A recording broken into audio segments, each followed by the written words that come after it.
우리는 모두 자신을 위해 열심히 살아왔을 것입니다. 누구든 자신을 불행하게 만들거나 잘못을 저지르겠다고 생각하며 살아왔을 리 없습니다. 그러나 문득 아무리 시간이 흘러도 이 정도면 됐다고 느낄 만한 평온함이나 스스로의 상황을 납득하는데 도달할 수 없음을 알아차리게 됩니다. 마음은 늘 아직 뭔가 부족하다는 생각에 사로잡혀 있고 왠지 항상 목마릅니다. 채워도 채워지지 않는 인생에서 해방되고 싶다면 어떻게 해야 할까요? 지금 자신과는 별개의 의지처를 마음속에 지닐 필요가 있습니다. 의지처란 마음의 버팀목이자 토대가 되는 사고법입니다.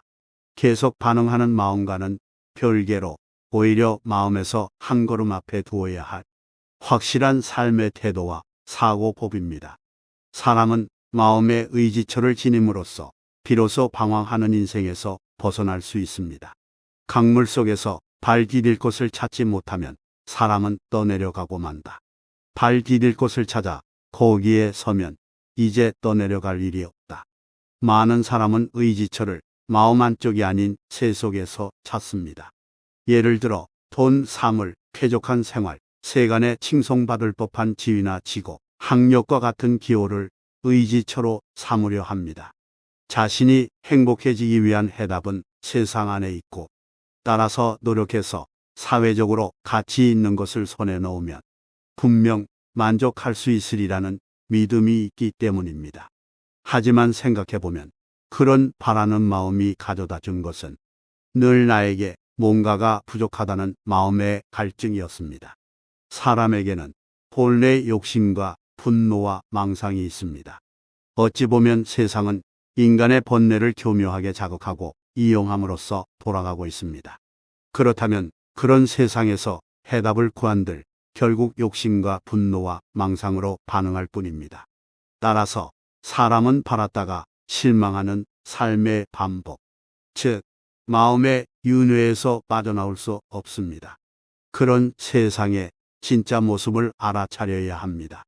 매우 흥미로운 사실은 나 자신과 올바른 삶의 태도만을 의지처로 삼고 다른 것에 결코 의지하지 말라는 가르침을 아이러니하게도 붓다 자신이 전하고 있다는 점입니다.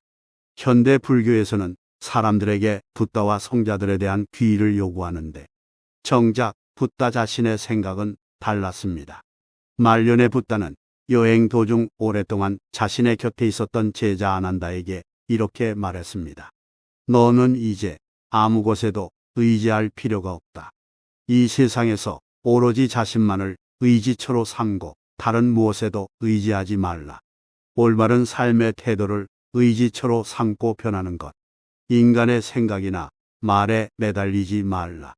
뭔가에 매달리고 싶은 사람에게는 불안함을 느끼게 할 수도 있는 말입니다. 많은 사람들이 자신의 삶에 자신감이 없고 인생에는 괴로움밖에 없다고 여기면서 바깥 세계에서 구원을 바라기 때문입니다.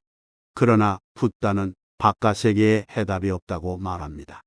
이 세계에 넘치는 모든 기호, 가치관, 사상, 종교 모두가 인간의 마음이 만들어낸 것이지만 정작 내 마음과 꼭 맞지는 않습니다.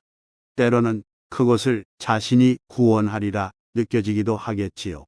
하지만 자신이 지닌 마음의 어둠과 고뇌는 결국 스스로 뛰어넘는 수밖에 없습니다. 그러기 위해서는 자신의 마음 안쪽에 올바른 삶의 태도와 의지처를 확립해야 합니다. 여러분은 지금 끝이 보이지 않는 분주함, 빠져나올 수 없는 피곤함, 허무함, 어찌할 바 모르는 분노나 슬픔, 막연한 불안함, 나도 모르게 인생을 저주하는 생각 속에 빠져 있을지도 모릅니다. 세상에 홀로 떨어져 고독하게 숨 쉬고 있는 것처럼 느끼고 있을지도 모르지요. 그럴 때일수록 잠시 동안 눈을 감아봅시다. 호흡을 느끼고 어둠을 주시하기 바랍니다. 그때 보이는 것은 자신의 마음뿐입니다. 거기에 올바른 마음가짐을 올려놓아 봅시다. 예를 들어 감각을 느낀다는 알아차림의 마음이 있습니다. 힘을 빼고 편하게 들숨과 날숨을 느낍니다. 살아있는 온갖 것이여 행복해져라 라고 슬픔의 마음을 향해 봅시다.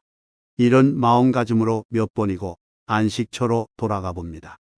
나도 모르게 바깥 현실에 반응해서 괴로워질 때는 마음 안쪽에 있는 성욕으로 돌아가 올바른 생각을 되짚어 봅니다. 그렇게 조금씩 자신을 되돌렸다면 거기서부터 다시 바깥 세계로 향합니다. 진정한 인생은 돌아왔다가 다시 걸음을 내딛는 것의 반복입니다. 하루에 몇 번이든 몇 개월이든 몇 년이든 올바른 마음가짐으로 돌아오는 것. 거기서부터 다시 살아보는 것입니다. 그런 마음가짐이야말로 여러분을 행복으로 이끌어 줄 수 있을 것입니다. 구독자 여러분의 풍요로운 노후를 응원합니다. 오늘도 많이 웃으세요. 지금까지 신중년 연구소였습니다.